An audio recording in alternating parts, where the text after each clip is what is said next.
যুদ্ধের জেরে অমিল গ্যাস ঢুকছে বহু কলকারখানা, বন্ধ ছোটখাটো বহু রেস্তোরাঁ ও হোটেল। আকাশ ছোঁয়া গ্যাসের দাম ও কাজ বন্ধের জেরে বড় বড় শহর থেকে ফিরতে বাধ্য হচ্ছেন পরিযায়ী শ্রমিকরা। বিহারে ফেরত আসা পরিযায়ী শ্রমিকদের অধিকাংশের ফিরে আসার কারণ একটাই, গ্যাসের সংকট।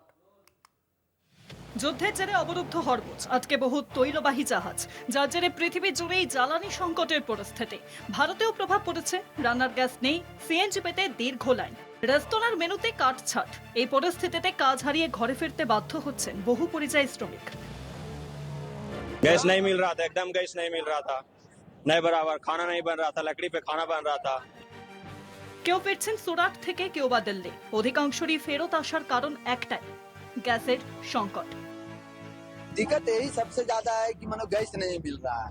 हम लोग को पेमेंट भी सेट नहीं रोकता है फैक्ट्री वाला, 10 को मिल करके हगामा कर देते हैं, पेमेंट भी दे देता है। लेकिन गैस नहीं मिल रहा है तो वो भी बेचारा कोई काम नहीं कर रहा है।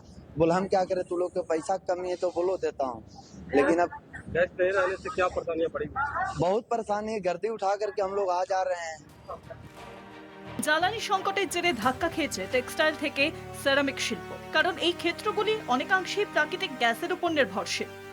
গ্যাস সংকটে পরিযায়ীরা, জ্বালানির অভাবে সপ্তাহে 2 থেকে 3 দিন কাজ বন্ধ রাখা হচ্ছে। কারখানায় কর্মরতদের অধিকাংশই দিনমজুরের উপর নির্ভরশীল। গ্যাসের সংকটে ক্ষতিগ্রস্ত রেস্তোরাঁ ও হোটেলগুলি, ছোট ও মাঝারি মাপের হোটেল বন্ধ, ফিরছেন পরিযায়ীরা।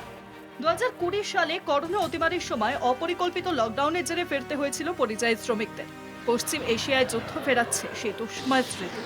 কলকাতা টিভি।